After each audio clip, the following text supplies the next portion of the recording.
देखिए, we look at the big TV anchors and we think, hey, these are very powerful people. देखो, हम जाने माने TV एंकरों को देखते हैं और उन्हें शक्तिशाली लोगों के रूप में देखते हैं। हाँ, और सचमुच वे शक्तिशाली हैं, लेकिन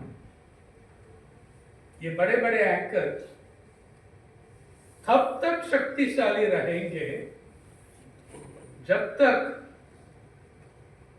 शक्तिशाली के पक्ष में रहेंगे। They are very powerful when they are with the powerful. और वो पावरफुल कौन है? मालिक है। वो मालिक को छोड़ के देखो, एनडीटीवी का जितना बड़ा बड़ा एंकर्स था, आजकल उनके ऊपर एक प्रोग्राम कर सकते हैं, कहाँ गए वो लोग। आपका पावर डिराइव होता है, एक्सेप्शंस है इसमें एक्सेप्शंस है, हर सेक्टर में एक्सेप्शंस है। ऐसा एक रवीश कुमार निकलते हैं, इसलिए कि उनका ऑडियंस जो वो बनाया कॉर्पोरेट इंटरेस्ट में नहीं बनाया, पब्लिक इंटरेस्ट में, इसलिए उनका ऑडियंस उनके साथ जाती है। ठीक है। और आज मैं समझता हूं कि हिंदी पत्रकारिताओं में कटिंग एज जर्नलिज्म यूट्यूब में चल रहा है। जून 2024 चुनाव में पुरुषोत्तम को भी याद आएगा, जो उत्तर प्रदेश से बाहर कोई ये नहीं कहा कि भाजपा को 40 सीट कम होगा यहाँ। जब ये यूट्यूबर लोग हमको बताया, मैंने बड़ा डाउट लगाया, ये ऐसा 40 सीट नहीं यार, पूरा देश में 40 सीट जाएगा तो नहीं, वो बोला और वो हुआ। और आजकल YouTube चैनल्स के ऊपर अटैक आ रही है, और आप लोग भी समझ लीजिए। और जो मुकेश चंद्रकांत, वो यूट्यूबर, लेकिन पहले मेन स्ट्रीम मीडिया में रहा, मतलब न्यूज़पेपर में काम किया, ये सब किया, लेकिन when he went to YouTube, वहां भी एक कॉन्स्टिट्यूएंसी बन रहा है। Tragedy is that he is no more. और जब इंटरनेट आया, हम सब सोचा कि देखो फ्रीडम आ गया, freedom of the press.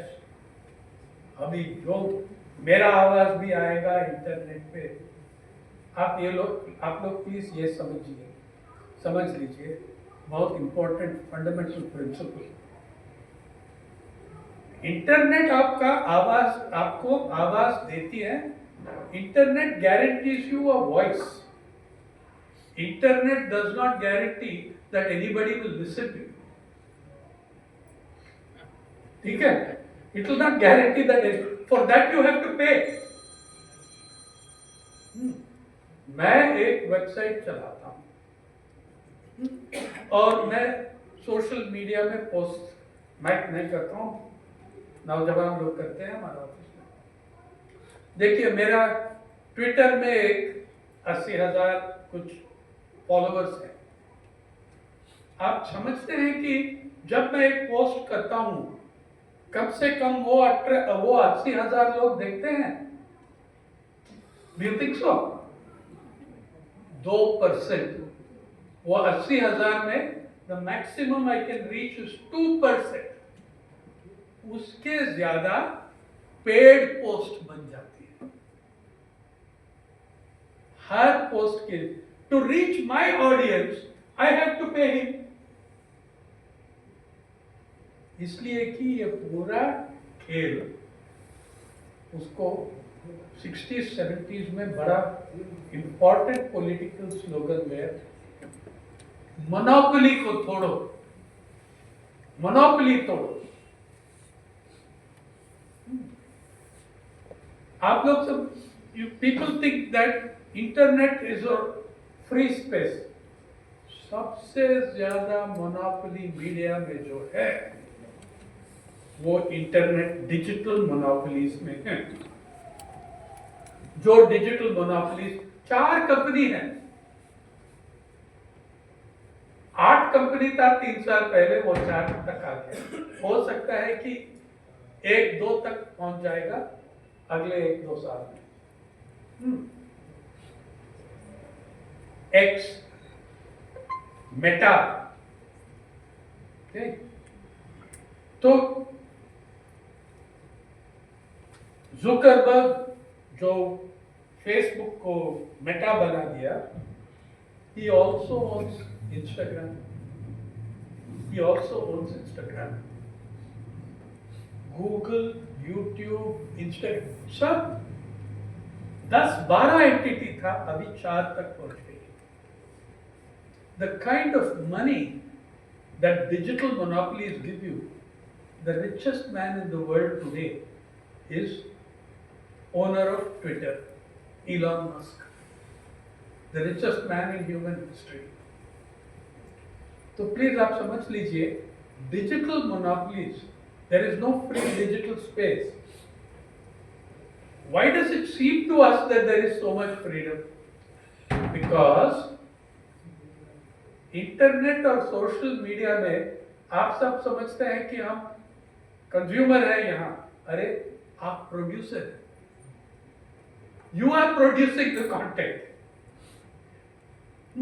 Normally in any industry, wages and salaries comes to 17 to 20% of total turnover, of total revenue. Total revenue, wages and salaries comes to 17, 18, 20% तक जाती है बड़ा कंपनी में। फेसबुक में कितना है वेजेस एंड सैलरीज? 1%। इसलिए कि फेसबुक का गुलामी और फेसबुक का गुलाम हम सब हैं। All of us sitting in this room and producing content for Facebook, for Twitter, we are not paid. We are not paid, but they charge you to put a post on it, to put an additional post to reach more people. Otherwise, you can only reach 2%. What industry standard?